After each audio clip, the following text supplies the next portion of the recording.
everyone. Happy Monday. I'm back in my overalls, as you can see, because I worked from home today, and it's the most amazing thing that you can do. So I wanted to challenge you that if you think that you meet your deadlines, or if you think that you produce good work, to go into your boss or a director and ask to work from home. Discuss the pros and the cons, and then perhaps try it once a month. It's the best thing because no makeup, my overalls, my comfort clothes, no high heels, and I literally get to my desk at 5 o'clock in the morning and work, but I can also do things around the house, and I'm really super productive. So I hope that you ask and get permission to do so. Today's conversation really is about passion. And weigh in, send me a message if you're there and you're looking on, because I want to know what your passion is. And are you passionate about something? And if you are, what is it? And does it keep you awake at night? Is it something that if somebody asked you to do for free, you would do it? Is it something that you love so deeply that you would work tirelessly for? And I'm not talking about your husband or your children, right? I'm talking about literally something that you do aside from your work, that you wish you could do full time if you had the opportunity. Now, for me, my passion, or my recent passion, is of course blogging, and at forward40.com. And I really love it so much because I think the reason is because it inspires so many women, and at least that's what you tell me. And in turn, I'm inspired by the feedback that I get or the comments that we get on the blog. And it really, I can't do enough of it. I do it literally sometimes, for long hours during the day, and there's so much creating content and marketing the content and amplifying the content, and so much to do. But blogging, and I'm sure most of you know this if you're pursuing your passion, is that it's lonely, right? So when I'm writing a new script, and all my friends are spending time, let's say, going out, it's lonely. When I have to correct some of my employees' scripts, and they go home and I have to work and improve on it, and that's fine because I'm a mentor at work. But it's lonely.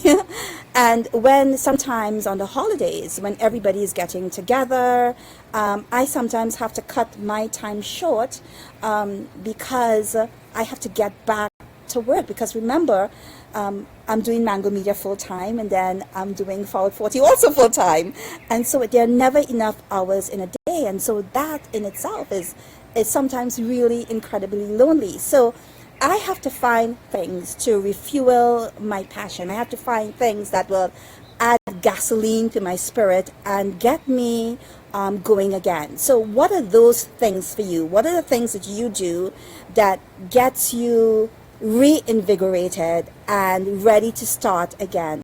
So I wanted to share with you 5 things that I do, and you can also share, write your comments, and tell me what it is that you do. If I'm saying anything that strikes a chord, don't forget to press the love button. That's what it's there for. So number 1, I'm a big proponent of me time. As much as I spend a lot of hours creating content for the blog, I also dedicate, or I portion out a part of the day for exercise. So I exercise like 5 days a week. And yes, it's because it brings me more energy and I feel good and I'm finally losing the weight.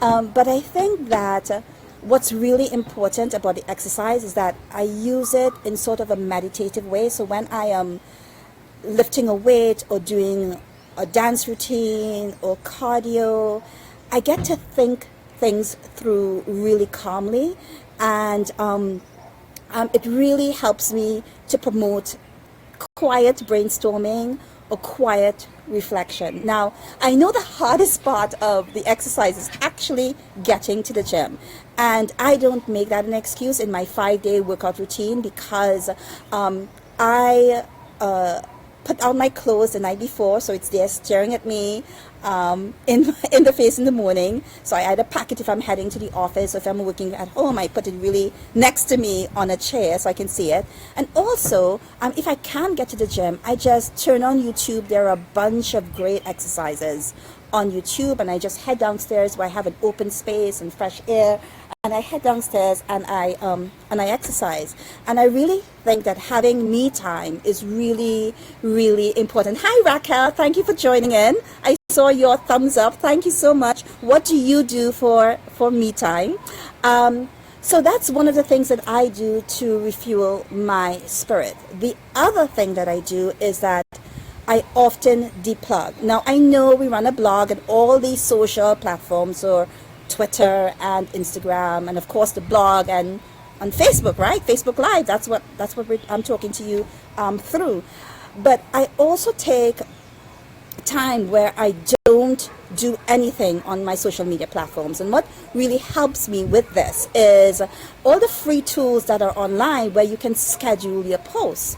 And so, like, for instance, yesterday I went to a Three Canal concert, and if you remember, yesterday I put up a post where I was wearing a head wrap, a turban, and I asked for your opinion on it. And 2 or 1 hour later, a post about Instagram went up, but I was at the concert. But you would probably think that I was actually tweeting or Facebooking that post, but no, I actually scheduled it 6 o'clock the morning, so it allowed me free time. But the other thing about deplugging is not even bothering to schedule, to just take the day away from social media, not being consumed by how many likes a photograph is getting or are people responding. I think what I have learned to do is to release my material to the world, and if it finds traction, then great, and then if not, we move on to the next post. So it's really important to take time. And the third thing that I do is I go for soul food. And what do I mean by that? So networking is a big part of refueling, right? So you connect with other creatives, you connect with other business people, you are a mentor, you're a mentee, and that's fantastic. And I remember one of my mentors saying that her work never took place within the office, that she spent a lot of time having a lunch or a coffee, and that's how she won business, or she told people about what she was doing. And yes, that's true, because yesterday at the concert I met Quincy. Shout out to Quincy from Eater Food. He's another tremendous blogger. You should go check out his blog or his Facebook page.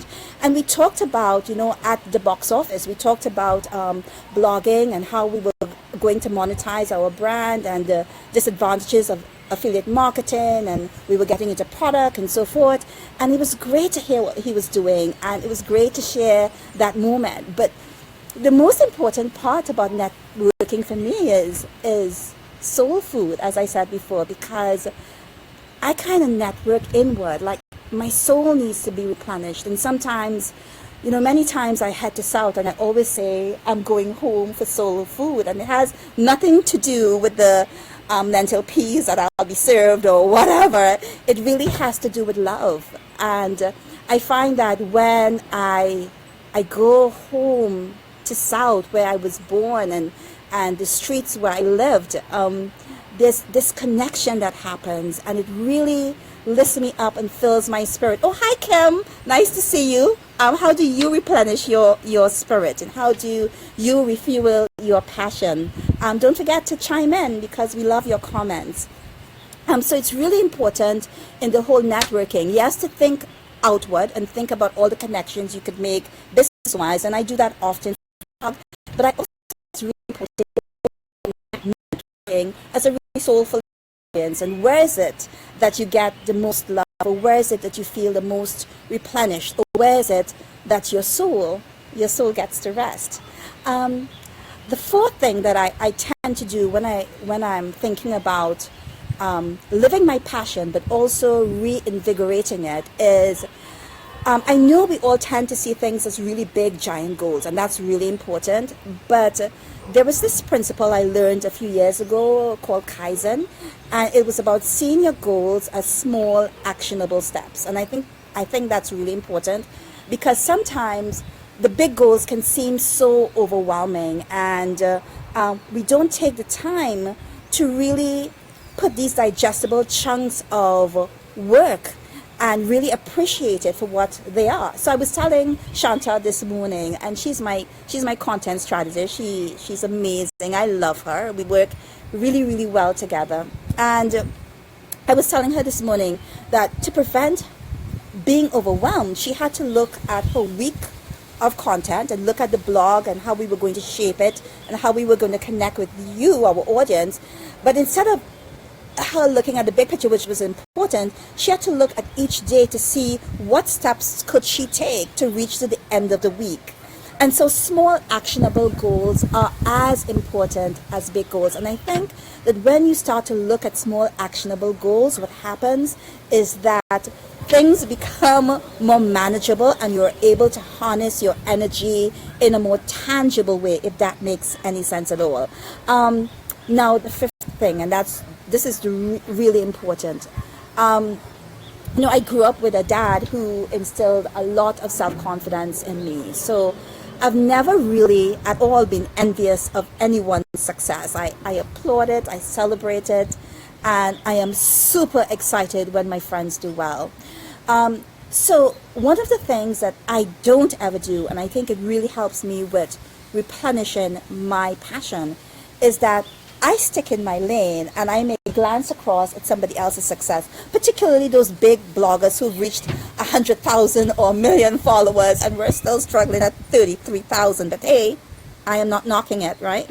And I look, sometimes they have these incredible budgets and they're going to fantastic places and they have the most amazing wardrobe, and they write so well and such inspiring content.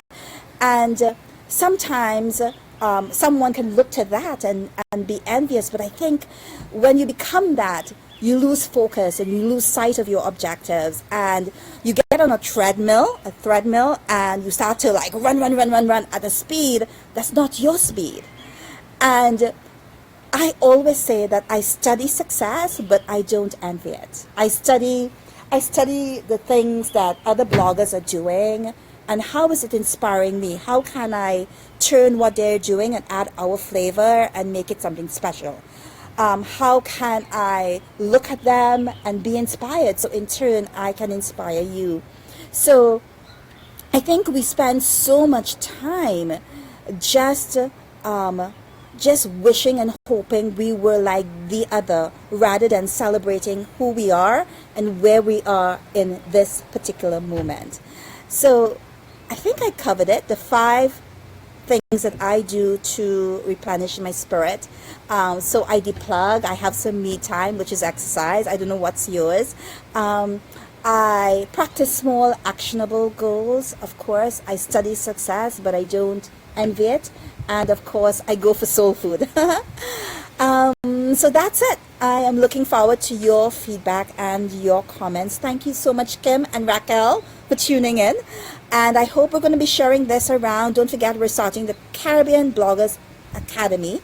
And if you stuck around till the end, don't forget, next week is our next giveaway. Shh, it's going to be huge. It's a big, big gift.